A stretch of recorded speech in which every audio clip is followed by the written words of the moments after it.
Najveća razdaljina između prestonice Srbije, Beograda i glavnog grada Argentine, Buenos Airesa, iznosi oko 12.000 km vazdušnom linijom.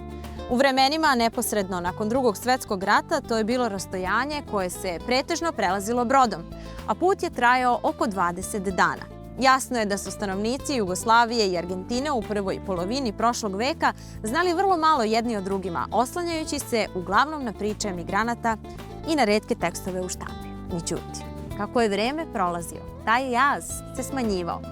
Zvanični odnosi između dve zemlje uspostavljeni su tokom 20. godina prošlog veka. Diplomatski predstavnici počeli su svoje misije, a trgovina između Jugoslavije i Argentine je zaživela. Iako su tokom Drugog svetskog rata njihove sudbine bile potpuno različite, Argentina neutralna i očuvanih resursa, a Jugoslavija razrušena i okupirana, posle rata započela je nova etapa saradnje. Naša današnja emisija je posvećena toj dubokoj povezanosti Srbije i Argentine, zemlji strasti, fudbala, tanga i Malbec vina, ali i uzajamnog razumevanja i podrške od Kosova pa do Malvinskih ostrva. Danas imamo čast da nas ugosti njegova ekscelencija Osvaldo Narciso Marsiko, ambasador Argentine u Srbiji. Razgovarat ćemo o zajedničkoj istoriji, izazovima i prijateljstvu između naše dve zemlje. I kao što Argentinci vole da kažu, la unión hace la fuerza, jedinstvo stvara snagu. Dobrodošli u emisiju. Buenos días. Buenos días, welcome home, welcome to Argentina, Ivana. Thank you, So Senor nice Marsiko. to have you here. Great. Thank you. I am ready. Are you ready? I'm ready. Okay. Just let's go in. How do we say in Spanish I am ready? Estoy listo. ¿Cómo? Estoy listo. Estoy listo. Gracias. Vaša ekscelencijo, Osvaldo Narciso Marsiko, thank you for having us today. Hvala što ste nas danas ugostili. Mi se nalazimo ne u ambasadi, nego u rezidenciji Argentine i nadam se da ćemo se danas veoma lepo provesti na ovom našem putovanju. Ja sam spremna za Buenos Aires. Thank you very much. We are very pleased to have you here at the Argentine residence in Belgrade, which has been the residence for over 60 years. We have been in this place. So I'm looking forward to this moment for sharing our experiences and our views on Serbia and on Argentina. Počinjemo ovu emisiju na drugačiji način. Razgovaramo o sportu, a to je nešto što nas, naše zemlje, itekako povezuje.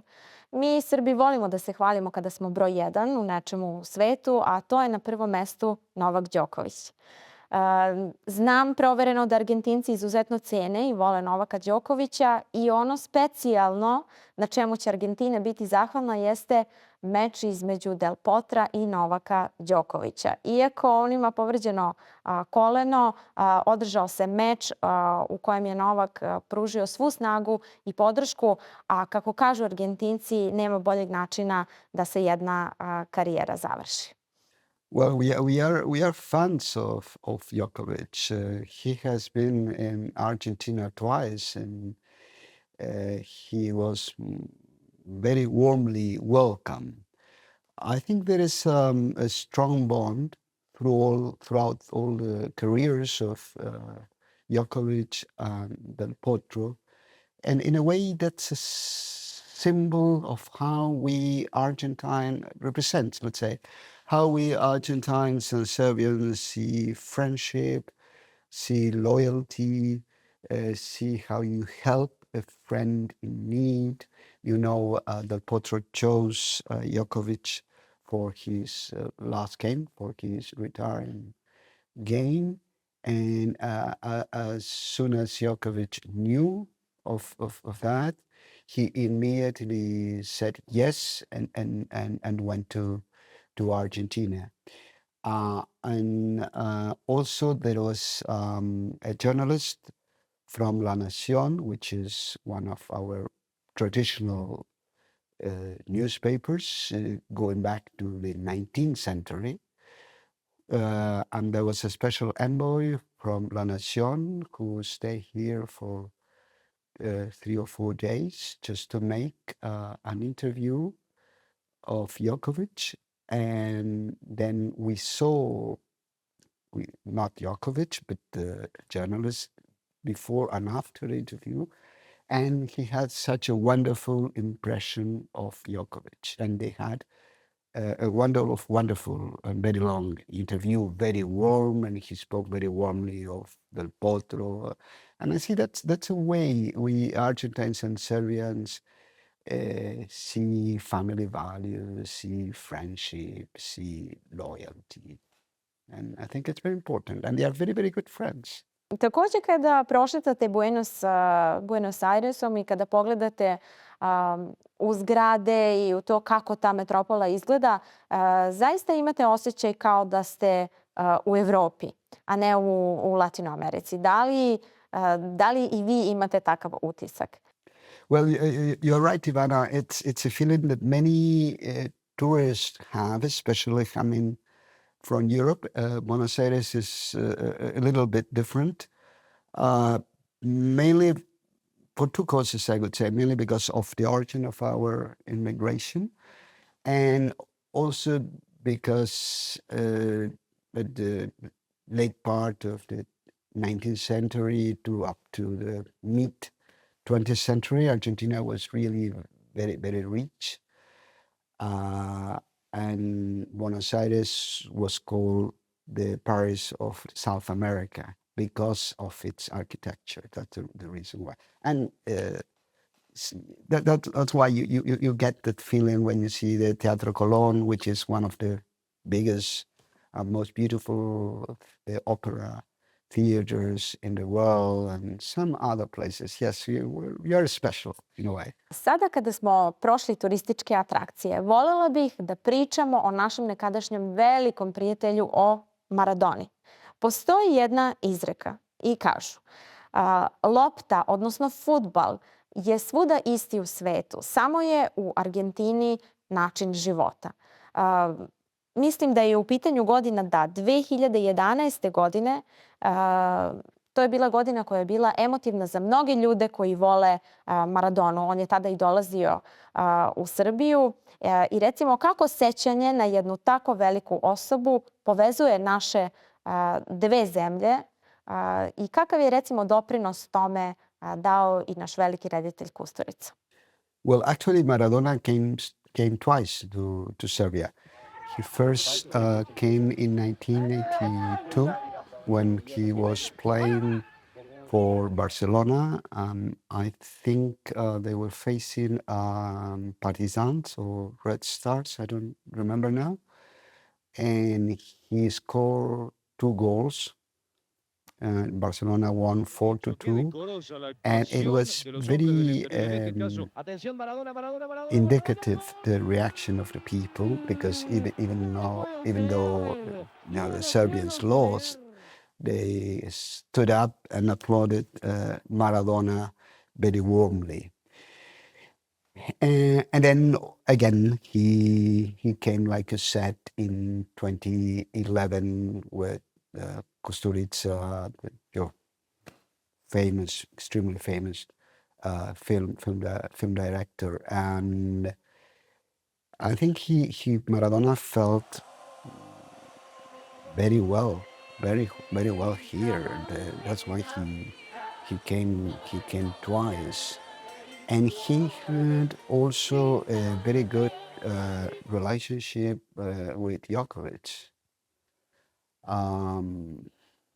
I think it was in 96 or something when Djokovic was playing the Australian Open and he said that his dream would be to have a jersey signed by Maradona.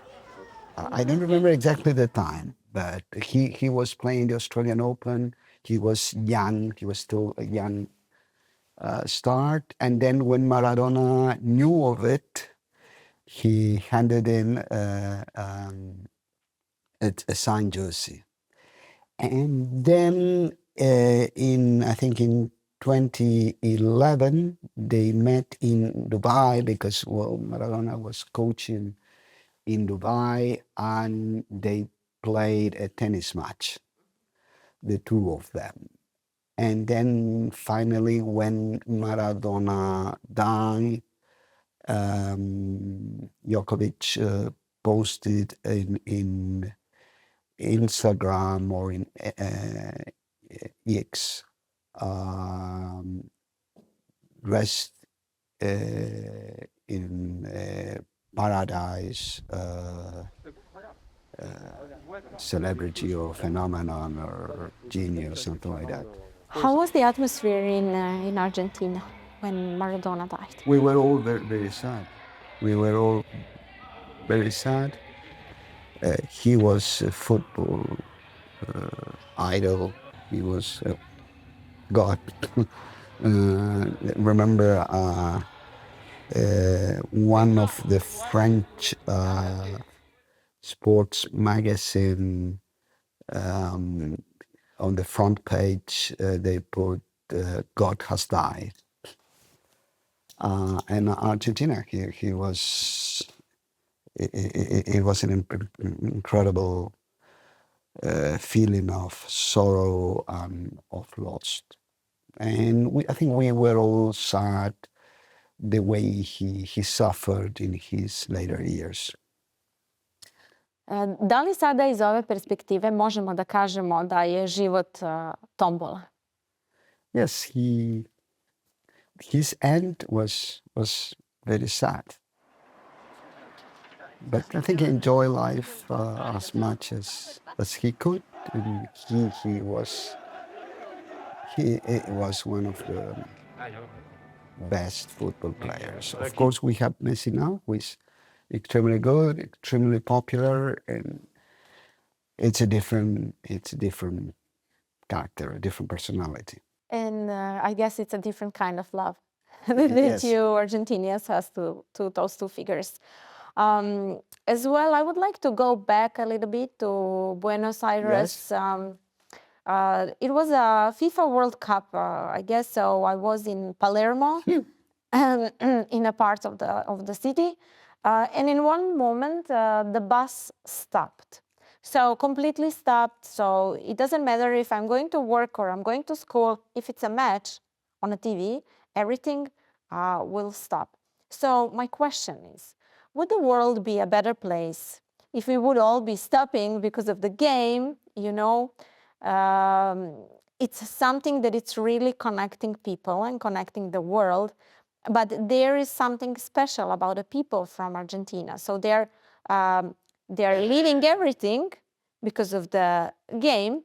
And there is as well, I would like for you to share your personal experience back then when you've been to New York, and as well it was one game on a TV show. Yes, yes. I think Argentina stops when the national team plays, or when you have our famous derby, Boca Juniors River A Bombonera. at La Bombonera, which is an iconic place. They say that before dying, one of the things you have to do in life is to go to La Bombonera and watch a derby, Boca River, just before, because it's very impressive. It's a very unique atmosphere that you have in that game. And actually, there are many tourists who come and see that match.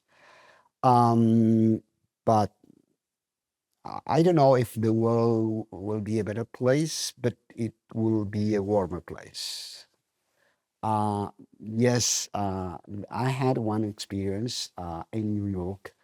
I was posted to the Argentine mission in New York in 1998. There was the World Cup, and there was the quarterfinals or semifinals, Argentina versus England, which is a special match for both of us. And at that time, the Security Council of the United Nations was meeting, debating a very important issue concerning the Middle East.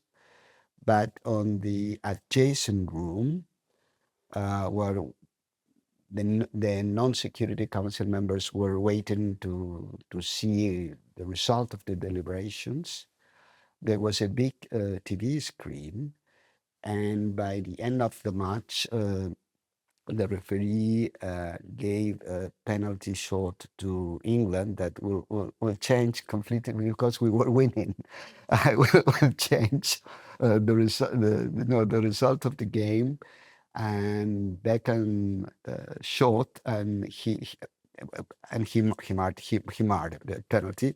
But the funny thing is that when the ambassadors that were meeting in a closed meeting at the Security Council, they heard that there was this last-minute penalty. They stopped their very serious deliberation on the question of the Middle East just to show and just to watch that penalty. That gave me, when you referred, the world will be a better place. I don't know if it will be a better place, but it will be a more funny place. And for one moment, we were all, especially at the UN, different nationalities. UN has 193 different nations. So it was extremely interesting how well attention could be concentrated on that single moment. Yeah, and for sure everyone is happy at the end. I mean, you were happy. Yes, we were after happy. that. Well, the English were not very Yes. happy because they were out. Sada ćemo se baviti temom koja je izuzetno bitna po nas, za Srbiju, a smatram da Argentina itekako razume tu temu.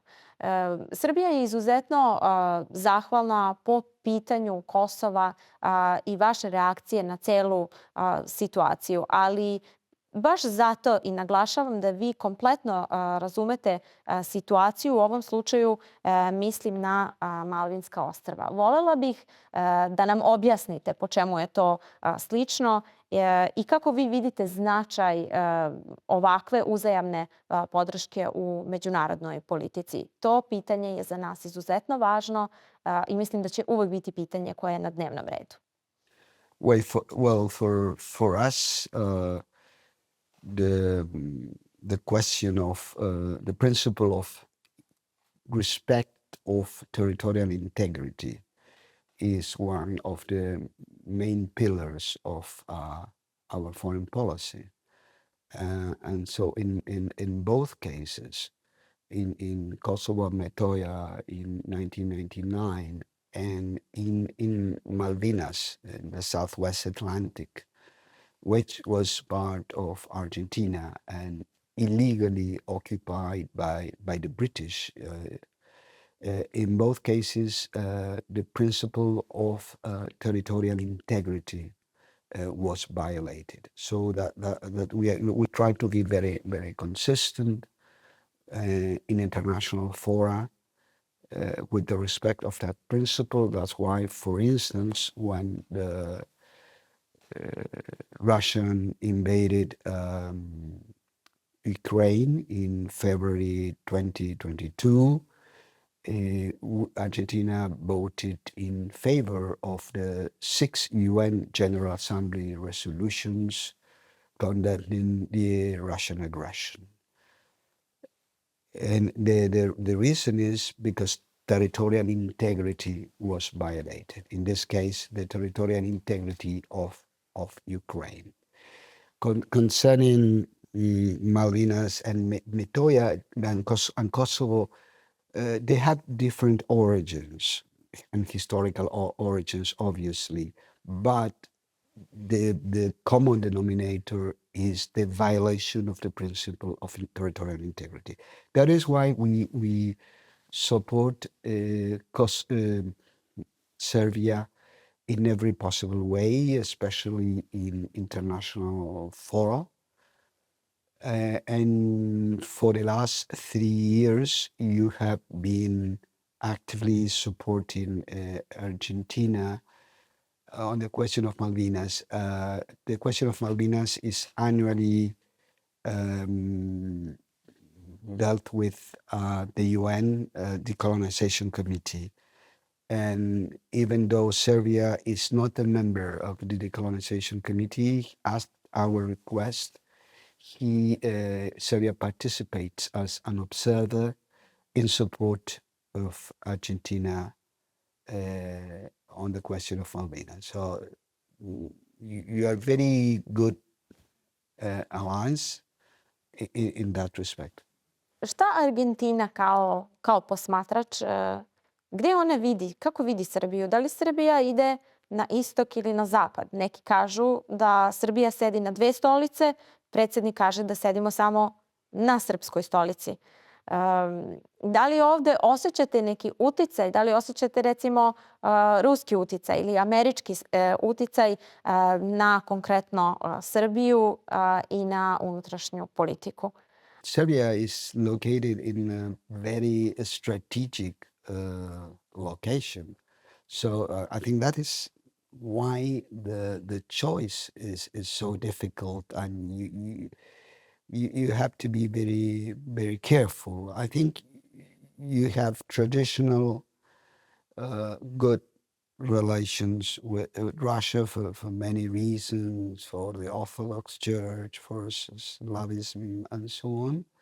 But you're also looking to the West, and you have many investments coming from Germany, from France, from Switzerland, and also you have a third point, China. So it's not easy for you to decide which is the best option.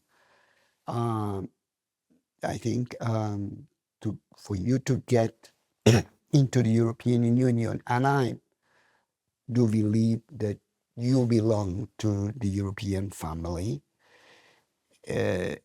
well, we have to recognize that you have to make some tough choices. One of them is to align 100% your foreign policy with that of the European Union now. And you have an additional difficulty now, which is that you don't apply sanctions to Russia, and the Europeans do. The other issue is Kosovo.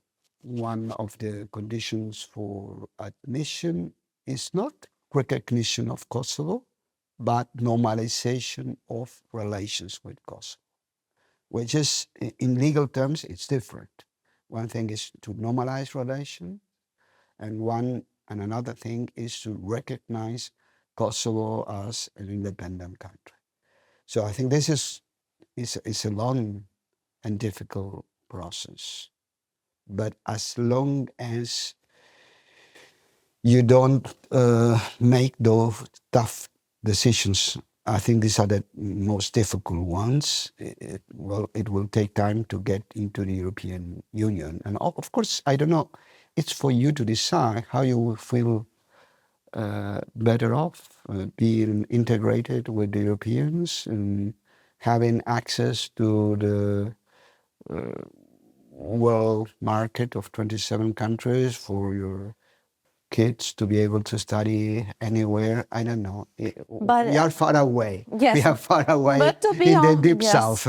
To be honest, it's kind of an ultimatum. Like, you will give us this. Yes. What is really important to you, and then you will be part of the family. So that's why it's hard for us and complicated to decide. Same like for Argentinians, that's the thing that we have. We do have our pride, and we do have our roots. So it's not that easy to just give it away and go for the better future. So we need to forget about the roots and the past and go to the future. That's why it's complicated. No, I do understand that Kosovo and Macedonia have. It is with your ADN. It's yes, exactly. It's with deep historical roots, and there is a lot of history in Kosovo. So it's difficult. It's difficult. I think it will take time. Tako je, bit će potrebno vreme za sve, a ono što mi imamo jeste takođe i naša zajednička prošlost koja datira još između dva svetska rata. Da li postoji nešto što biste vi posebno istakli i rekli da evo to je neka istorijska činjenica koja naše dve zemlje povezuje? Well, we have a long history. We have almost 100 years of formal diplomatic relations. And when you were still the kingdom of Serbia. And if you notice in the recent past, during the civil war or in Yugoslavia or dissolution of Yugoslavia, I don't know how you brand it, but one of the few ambassadors who remain in Belgrade, because many left because there was a Security Council resolution at the time asking for ambassadors to leave, was the ambassador of Argentina. And the same happened during the Kosovo War in 1999. The ambassador did not leave, and there's nobody there from the embassy. And that, I think it's a sign of the strong links between Argentina and Serbia, that in very, very difficult times for Serbia, Argentina stood by his friend. Ono što nam je takođe zajedničko jeste da smo i mi Srbija i vi Argentinci u jednom trenutku svog života bili milioneri, mogu da kažem i bilioneri. Imali smo kofere pune para od kojih smo mogli možda da kupimo hleb ili eventualno da pročitamo ono što je u novinama tog dana. Šta smo naučili iz toga? Da li postoji neka lekcija koju smo poneli iz tog dela istorije, da tako kažem, i koliko je bio težak zapravo taj kofer, da li ga još uvek vučemo za nama?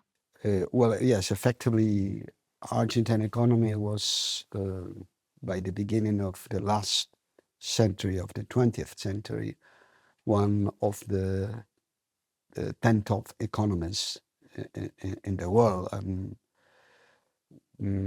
even during both world wars, if you remember, after the civil war in Spain, 36-39, Argentina helped Spain a lot in very difficult times. Then things changed and started in the late 60s and 70s. We had cycles of hyperinflation. And now, we had a new government. We had President Milei, who took office in December. And by the time he took office, inflation was almost 30% a month. And so one of his campaign issues was to balance the fiscal deficit and to bring down inflation and to fight seriously against inflation.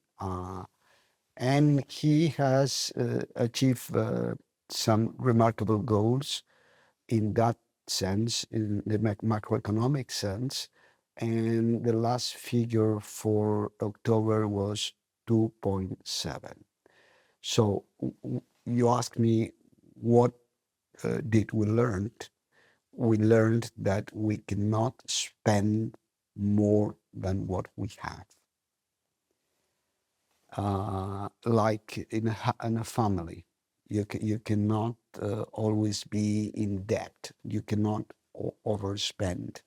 And the same principle applies to countries. So he's trying to make the state more efficient, and to fight against inflation in a very, very strong way, and to have fiscal equilibrium, which he has managed to do so after 40 years, which is an important achievement. So people are hopeful that we'll have a better future. Inflation is the worst tax you can have, and especially for the poor, and it's completely unfair. Nada svakako poslednja umire, ali uvek mora da postoji nada da će biti bolje sutra. Da li postoji nešto što će naše dve zemlje povezivati i u budućnosti? Najpre ćemo se baviti kulturom i onim lepim stvarima koje čine život, pa me zanima da li postoje neke kulturne inicijative, da li će se tango igrati više u Beogradu nego što je to bila slučajnost do sada. Yes, I've been here for 3 years already, and one of the things that struck me most coming from Argentina, actually two things: the popularity of tango, Mhm. and there are many schools, tango schools here in Serbia and in the Western Balkans in general, but you can have milongas almost every night in Belgrade. And the second thing is the number of Argentine writers who have been translated into the Serbian language. Not only the classical ones like Borges, like Sabato, but also younger writers, new writers, which are also very popular.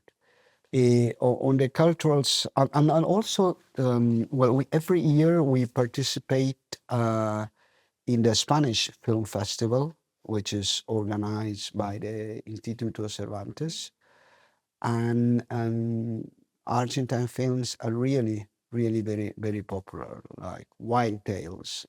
It was a very good film.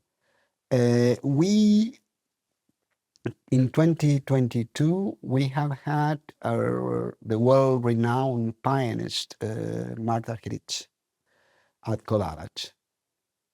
And for me, as Argentine ambassador, she's, I think, 80-something now. She hasn't been in Belgrade for the last 20 years. Kolarac was completely full. And when she finished, there was such moving, a standing ovation for her, which I was deeply, deeply touched, and she was too. And then we are organizing, constantly we are promoting, sponsoring tango and other cultural activities, cinema too. We do wine tasting and so on, and we are going to have an Argentine night soon with tango and Argentine food here in Belgrade at Grad Cultural Center. Mm-hmm. So we do a lot of things. We do as much as we can. Yes, yes. Argentina je poznata po svojoj raznolikosti. Dakle, sa jedne strane tu je Patagonija, Andi, tu je čuveno Malbec vino, tu je Perito Moreno. Do njega je jako teško stići, ali volela bih da objasnimo našim gledalcima da ukoliko odete u Argentinu, recimo, možete da popijete piće, odnosno viski koji je od samog glečara koji je star 1.000.000 godina. Da li je tu nešto posebno što biste vi izdvojili i recimo rekli da na ovo sam potpuno ponosan i želim o ovome da pričam, a dolazi iz Argentine? Well, Argentina, it's a very big country, as you know. Size-wise, it's the eighth country in the world. So, like you said, we have different landscapes, like the Iguazu Falls on the border with Brazil, which are really impressive. Then you have the longest mountain range in the world, which is the Andes. Then you also, as you mentioned, you have Perito Moreno, the glacier. The south of Argentina is extremely beautiful. On Perito Moreno, obviously you can do glacier trekking, and which is fantastic. I did it a couple of times, and then yes, at the end of the journey, it takes about an hour, but it's fantastic. It's fantastic. It's unique.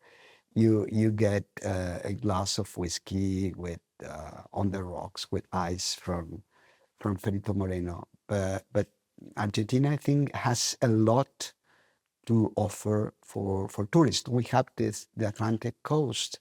You have very beautiful seaside resorts on the Atlantic coast. You have the mountains. You have also the north of Argentina, the border with Bolivia, which is also very, very interesting, not only for its landscape, but also for its cultural heritage. And you have some small churches going back to the Spanish colonization, which are still there. Posle ove 3 godine, da li govorite srpski jezik? Da li imate neku vašu omiljenu rečenicu?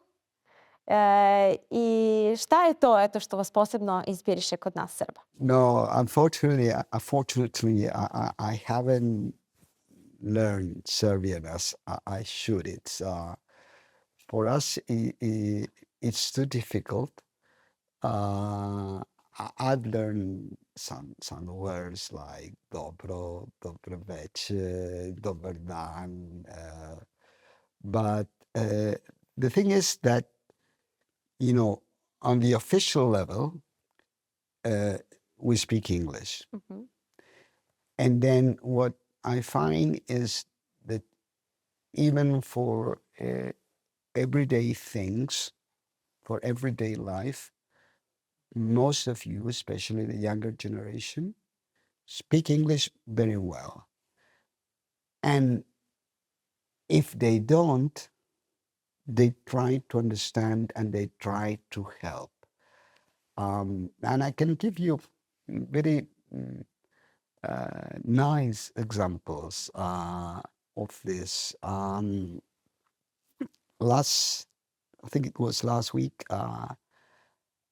I went to a shop, to a repair shop, and the lady didn't speak English. It was impossible for us to understand each other. So she told me, wait, and she called someone who spoke English, and then in that way she helped me. And sometimes, especially at the beginning when we didn't know the city very well, and with my wife Daniela, and we were lost, and sometimes we got into a coffee shop and they didn't speak English, but you know, they had such a will to help, such a good will, that they found someone who understood English and helped us. And so, you know, I have been in many places around the world. I've been posted to Washington, New York, London, Brussels. But when I feel really at home is Serbia, is Belgrade. You are very, very warm people, very friendly people. I remember when I presented my letters of credence to President Vucic, and then we had a very constructive meeting, I would say, an hour meeting. It was not a formal one. It was a substantive one. But one of the things I told the president is that Serbia is my home outside home, and it really is. And my wife is very, very happy to be here. We have friends, and the city is very welcoming. You know how they say, happy wife, happy life. So all Mm. good. Yes. Do you have any favorite food here? You do not need the language for food, you No, know? I, I like cevapi. I like the karadorjevac.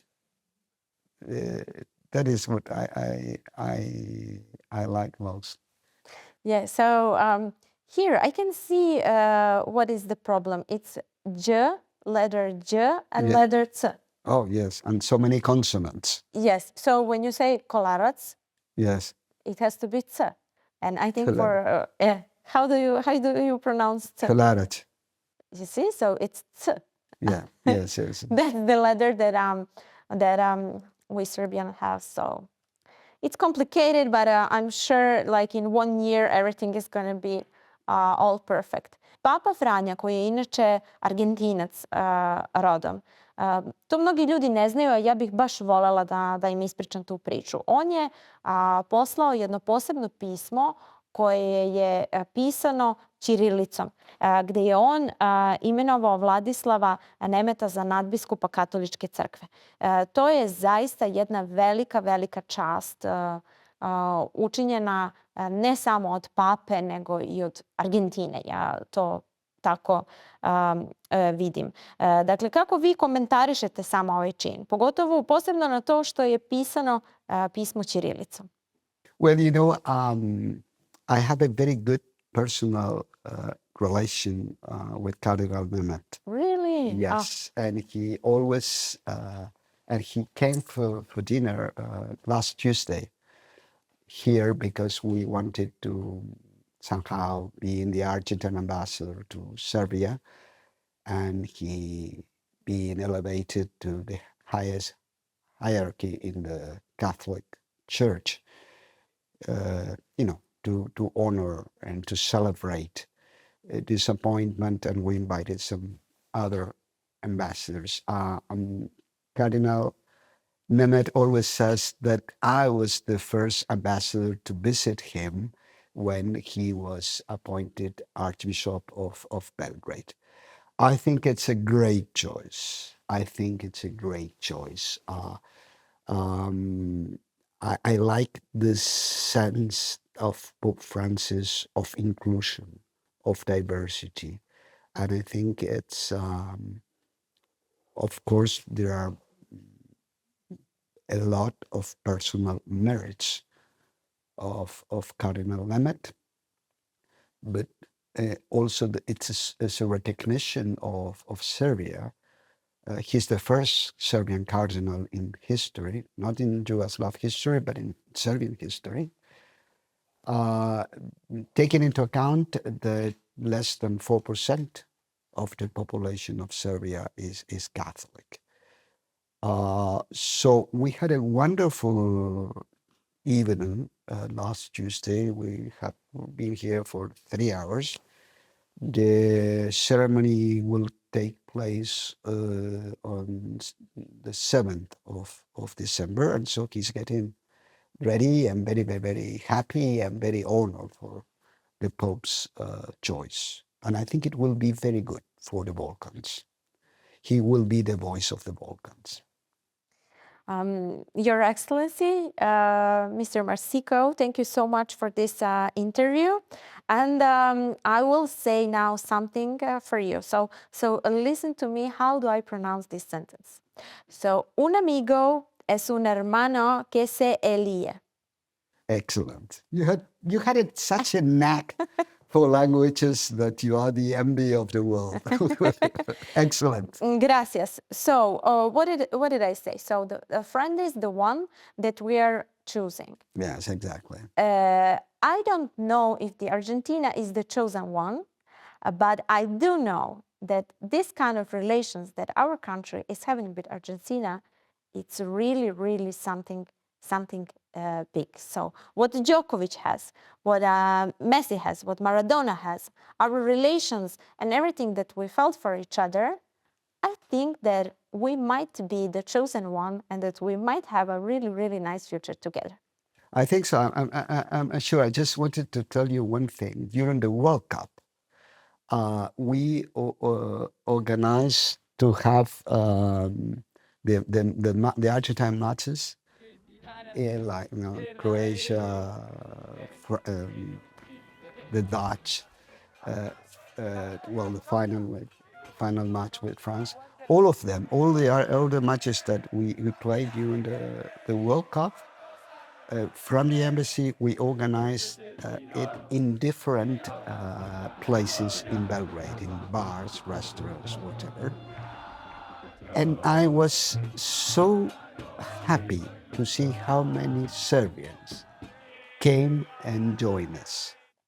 I mir, naravno, sve isto kao i ljudi u Argentini. Sada, pošto jedan od osnovnih postulata kojim se vode Argentinci jesu te porodične vrednosti, svaka porodica mora da pokaže svoju kuću drugoj porodici. Mislim da je vreme da završimo naš zvanični deo razgovora i da mi pokažete jedno specijalno mesto u ovoj rezidenciji.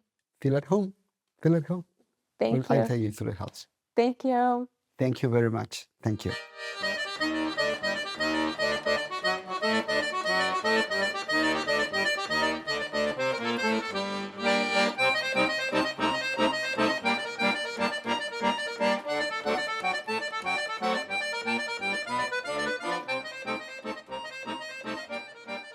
So, Mr. Ambassador, this is maybe, I can say that it is your favorite part of the house.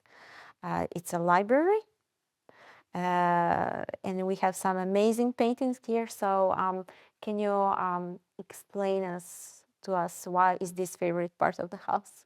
Well, this is yes, it's actually is my favorite part, because I'm obviously a career ambassador, but since I finished the foreign school service, the School of Foreign Service, I also simultaneously started teaching at the University of Buenos Aires. I am a professor of international law, and I've been for almost 40 years. So whenever I am in Buenos Aires, I go back to my students and to the classes. So that's why I like to be here. I like to write here. I like to read here. It's my place in the residence. My wife doesn't like it very much. She has another place upstairs in the private sector of the residence. This is the public one. So I like it, and the pictures are pictures of, as you see, of horses by famous Argentine painter who has devoted her, was a friend of my wife, who has devoted her life to paint polo horses, and she even studied biology just to perfect her knowledge. And then there on that one you have our top polo player, Adolfo Cambiaso, with Miss Salvo, who is the #1 women polo player. So that is. We didn't bring many things from Argentina. We didn't, of our own personal things, because it was the end of COVID, and it was impossible to bring your furniture by ship, because you would have to wait for like 2 years. And then there is another one, which is this. I like it very much. This old picture of San Nicholas the Second, which we bought in Estonia. Such an amazing story. Mr. Ambassador, thank you for the coffee that you made for me. It's Buenos Aires coffee. Oh, okay. It's a special one for sure, and I'm really impressed that these horses they found a way. They went even to Dubai. Yes. And since gauchos are really big thing and a special place in the heart of every Argentinian, my question is, do you know how to ride a horse? A little bit, because I was born in Buenos Aires. I am a porteño. So I didn't have much of a chance. I'll tell you a story. When I was a kid, I went to horse school, and I was 12 or 14, something like that. And I took riding lessons every Friday. And then, I was not very, I must confess, I was not very good at it. But the teacher was not very encouraging, because he told me, Osvaldo, you should better play chess than ride a horse. So that discouraged me completely, and I abandoned. But my wife, Daniela, that she was born in Junín, which is a city 300 kilometers from Buenos Aires, in the countryside. So she was raised in the country. She knows much better than me. Okay, there is always hope and time to learn new things. So maybe it's not too late. You have a really nice garden outside Yes. that we are gonna go to see as well. So maybe some classes there. One day. It's not that big. It's not that big. Okay, the last and the not least. Are there any secret passages here in the library? Because I saw there is one passage, and on the other side there is as well one. Maybe it's a secret passage. You know, No. No, but the house is No, old, that I like know of. 100, more than 100 years. The house is more than 100 years old, and we have been renting this place to depots for over 60 years. That's why last year they gave us, they celebrated, because we are one of the longest, more loyal customers of depots. And they gave me a very nice present, which is a very nice painting of the house as a souvenir. Yes. Okay, Mr. Marsiko, Your Excellency, thank you for this conversation. All the secrets are gonna stay here in the library, as it should. Yes. And now, I will have to go. Yes. So I would stay all day, but it's time for us to go. Diplomats are waiting. So I would like that you show me the outside of the house. Of course. And we can tell some secrets regarding the house as well, like who lived here and who lived before. So it will be really interesting. So are we ready? Mm-hmm. Okay, vámonos.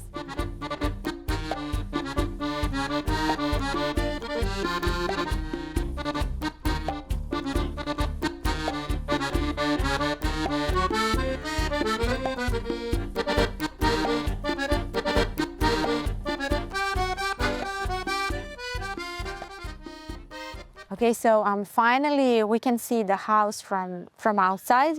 As I said, there is a special story behind it. So who lived in this house? Well, as you know, this house is over 100 years old, and it has its own interesting history from what I know. Just before the Second World War, it was inhabited by a Jewish family with no kids. So just days before the Nazi season of Belgrade, they left the country, and then they vanished into thin air. Nobody knew anything else about them. They had no kids. Nobody claimed the property. Then and then it was inhabited by a very famous Serbian politician, Moshe Piet. As you know, he was promoter of partisan. He was very famous in the times of Tito. He was a writer, a politician, and he lived in this house. And then we have been renting this place for over 60 years to Dipos, and it's a symbol of Argentina. And I tell you why, because like we said before, the Argentine ambassador stayed at this place during the Yugoslav War and during the Kosovo War. So it has a symbolic value. I had to renew the contract, which expires by the end of the year. And one of the arguments I sent to my government that this is iconic of Argentina, of iconic, not of Argentina, but of Argentina-Serbian friendship. So, Mr. Marsiko, you know, if Moshe Piade lived here, so I'm sure that Tito was coming here as well. So when I ask you for the secret passages, I'm sure there is the one, at least in the basement, you know? I think you didn't tell me everything. Oh, no, well, there's some secrets I cannot tell. No, I'm not really sure. I mean, there are no secret passages, I think, that I have discovered, and previous ambassadors didn't tell me anything. So, but you never know. Yeah, they couldn't tell you because secret should stay a secret. So that's why I'm not telling you now. Okay, I completely understand. Okay, my time is done here, and I will need to go now. Okay.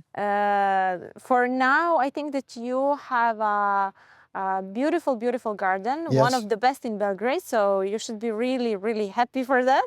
Yeah, we're very happy with the house. We love the house. Yeah, okay, so I'm going to watch Djokovic. Please say hi to Messi. Okay. We will be thinking about Maradona, and let's say that sentence, La vida es un tombola, so you never know what can happen. Okay, so yeah, so I should go on that Okay, way. thank you. Will you be with me? Of course. Again? Okay. Of course.